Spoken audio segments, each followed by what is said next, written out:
बिस्मिल्लाहिर्रहमानिर्रहीम।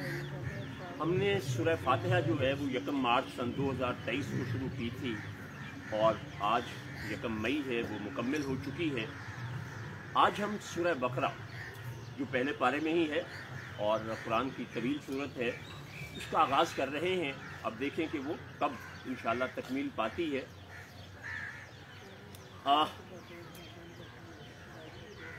इसमें कुछ थोड़ी सी जो चीज़ें बताई गई हैं, एक तो इसका नाम बकरा जो है वो गाय और बैल दोनों के लिए अरबी ज़ुबान में ये लफ्ज़ इस्तेमाल होता है। एक बहुत ख़ास वजह भी है क्योंकि इसमें जिन चीज़ों का ज़िक्र आपको ज़्यादा मिलेगा वो नमाज और उसके अहकामात हैं, रोज़ा, उसकी फ़र्जियत और रोज़े के बारे में सबसे ज़्यादा आयात जो हैं वो इसी सूरह मुबारक में पाई जाती हैं। फिर जद्दोजहद जो है वो इस सूरह में हमें मिलती है। ईमान से मुतल्लिक़ मक्का जो है उसका वजूद और उसके बारे में, कर्ज़ क्या है, उसकी अदायगी कितनी ज़रूरी है, क्यों ज़रूरी है और कर्ज़ के मामलात क्या हैं, सूद और उसके मामलात क्या हैं, शादी, तलाक़, तिजारत, ये जो मौज़ूआत हैं उनका इस सूरह मुबारक में अता किया गया। और फिर एक और बड़ी ख़ास बात इस सूरह मुबारक में जो हमें बताई गई है वो लोगों की किस्में हैं। आपने साइकोलॉजी में पर्सनैलिटी टाइप्स पढ़ी होंगी। कुरान ने भी जो पर्सनैलिटी की टाइप्स दी हैं साइकोलॉजी के फरिश्तों को भी नहीं पता कि वो क्या होती है। पिछले महीने फाउंटेन हाउस में एक कॉन्फ्रेंस में मैंने इस्लाम का प्रोस्पेक्टिव साइकोलॉजी के बारे में जब बयान किया तो बहुत सीनियर प्रोफेसर्स तशरीफ लाई हुई थी मुख्तलिफ यूनिवर्सिटी से। तो अब उनमें से बहुत सी ऐसी थी जिनके साथ मेरी पहली मुलाकात थी तो उनको बड़ा तजस्सुस था कि ये आदमी किस डिसिप्लिन की PhD इसके पास है। तो मैंने कहा जी PhD तो बड़ी बात होती है, मैंने तो प्राइमरी भी इसमें नहीं की है। हाँ, मैं कुरान का एक तालिब इल्म ज़रूर हूँ। आप लोगों का प्रॉब्लम ये है कि आपने जितना भी पढ़ा प्राइमरी से PhD तक आपने सारे का सारा इम्पोर्टेड नॉलेज पढ़ा कि किताबें वहाँ से इम्पोर्ट होके आ गई, आपने इम्तिहान दिया, आप पास हो गए।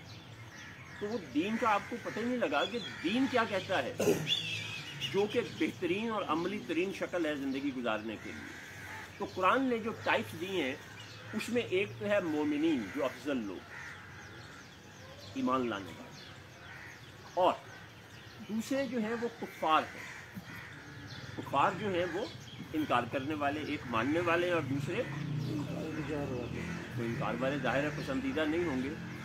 लेकिन बदतरीन टाइप ऑफ पीपल जो है वो तीसरी है जो मुनाफिक है।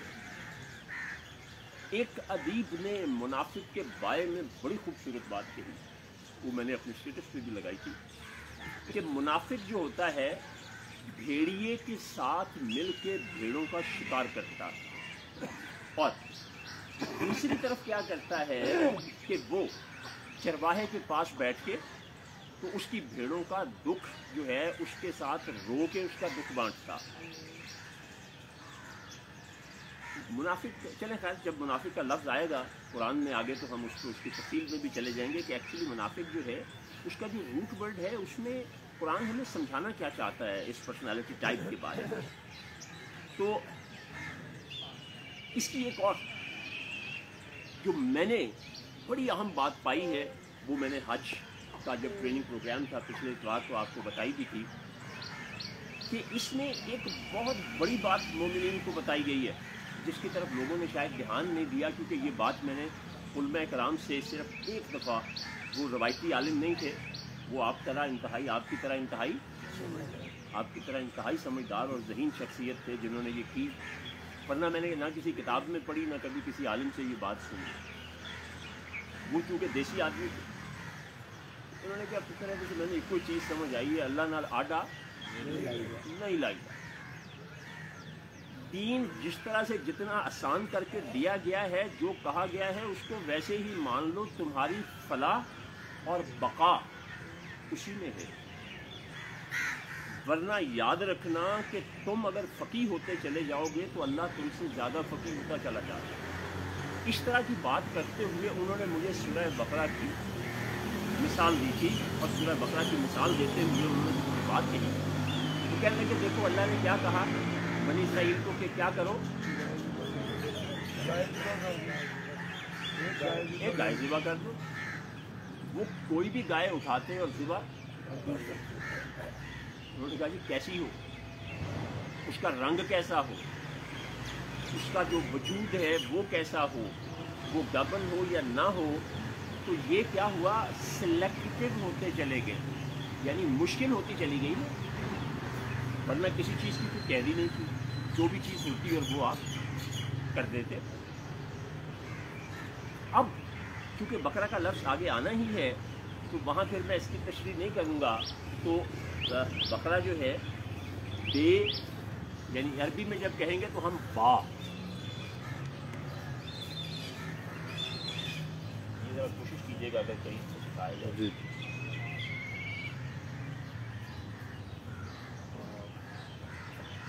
را۔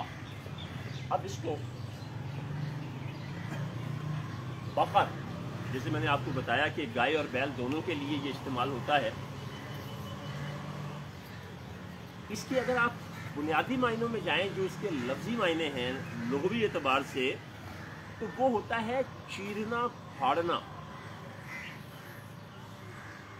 اور بقر العلم، جو صاحب علم لوگ ہیں وہ جب علماء کی محفل ہوتی ہے تو وہ اس میں ان معاملات میں یہ اصطلاح استعمال کرتے ہیں بقر العلم۔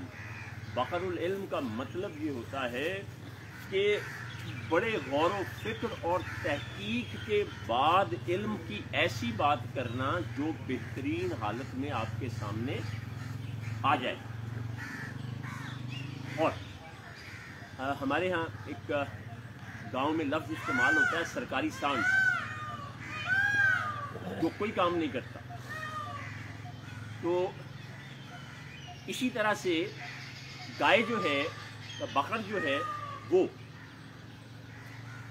بالکل اسی طرح سے جیسے ہمارے ہمسایہ ملک میں بات سمجھنی ہمارے لیے بڑی آسان ہو جائے گی۔ جس طرح ہمارے ہمسایہ ملک میں کیا ہوتا ہے، گائے کی پوجا ہوتی ہے، اس کو گاؤ ماتا کہا جاتا ہے، اس کے گوبر کو بڑی اہمیت حاصل ہے، اور پھر اس کا یورن جو ہے اس کو پتہ نہیں کتنی بیماریوں کا علاج بتایا جاتا ہے۔ ایک وقت کا وزیر اعظم جو ہے وہ بڑے اہتمام سے وہ پیتا بھی رہا۔ تو یہ سارے تقدسات ان کے نزدیک ہیں۔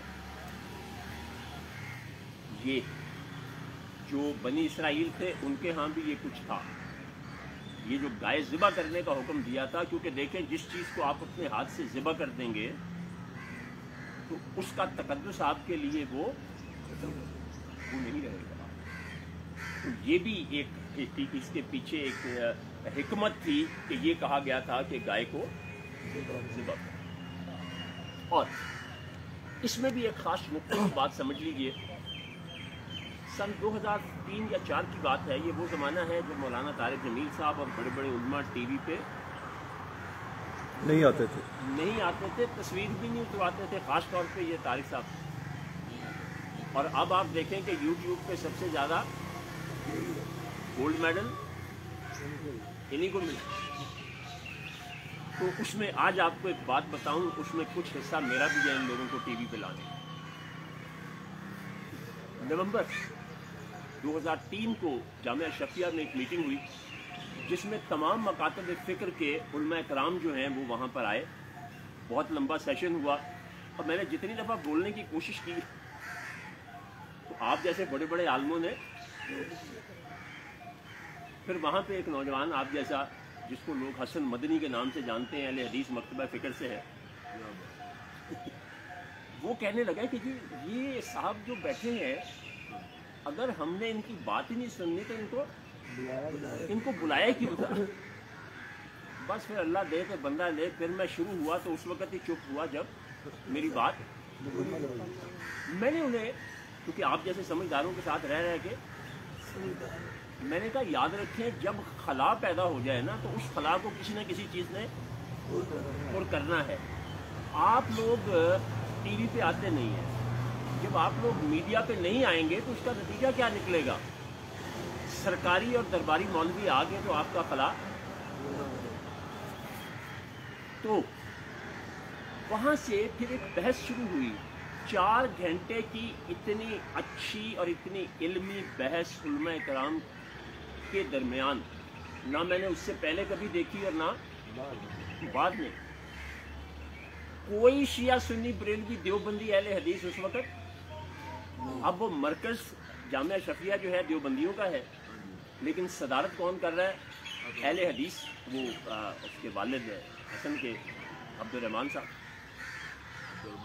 तो वहाँ पर फिर जब तस्वीर के ऊपर बात होना शुरू हुई तो जितना इल्म मुझे तस्वीर के बारे में उस दिन हासिल हुआ, ना उससे पहले हुआ ना उसके बाद, उसका खुलासा आखिर में ये जो मरहूम सरफराज नईमी साहब जामिया नईमिया वाले, उन्होंने कहा कि ये जो तजवीज़ है ना, है तो बड़ी अच्छी, लेकिन हम जितने इत्तेफाक और मोहब्बत से बैठे हैं बाहर शायद हमारी बात कोई ऐसे, तो हम जो कमेटियां बनाएंगे वो कमेटियां इस तरह से बनाएंगे कि जिस मसलक में जाना है उस मसलक का कोई नुमाइंदा उसमें शामिल होगा तो वो बात आसानी से। ये तो था अमली पहलू, लेकिन जो आपको बताने वाली ख़ास बात है जो मेरे लिए बहुत बड़ी थी कि वो तस्वीर काबिल एतराज़ है कि जिसको आप तकद्दुस दें, ऊंचा रखें, उसकी तरफ कमर करके नहीं गुजरना और जो कुछ करना है, ठीक है। तो अगर आप वही तस्वीर आपके पाँव के नीचे पड़ी है, गिर गई है, आप उसको बाहर कूड़े में फेंक देते हैं, यानी आपके जहन में उसका तकद्दुस कोई नहीं है, तो वो हरज। बाकी फिर जो टीवी पे तस्वीर आती है उसके ऊपर उलमा कराम ने बड़ी अच्छी गुफ्तगू की, तो बहरहाल नतीजा ये निकला कि आज मीडिया पे उलमा कराम नज़र आते हैं। तो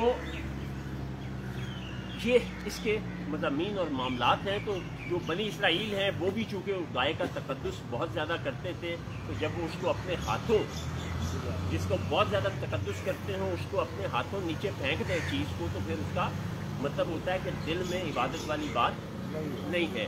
ये सूरह बकरा का मामला था जी। अब इंशाअल्लाह अलिफ लाम मीम जो है, ये 3 हरूफ मुक़त्तात, इसकी गुफ्तगू जो है और तमाम हरूफ मुक़त्तात जो हैं, ये है क्या ये मीनिंगलेस अल्फाज हैं या इनका कोई मतलब भी है?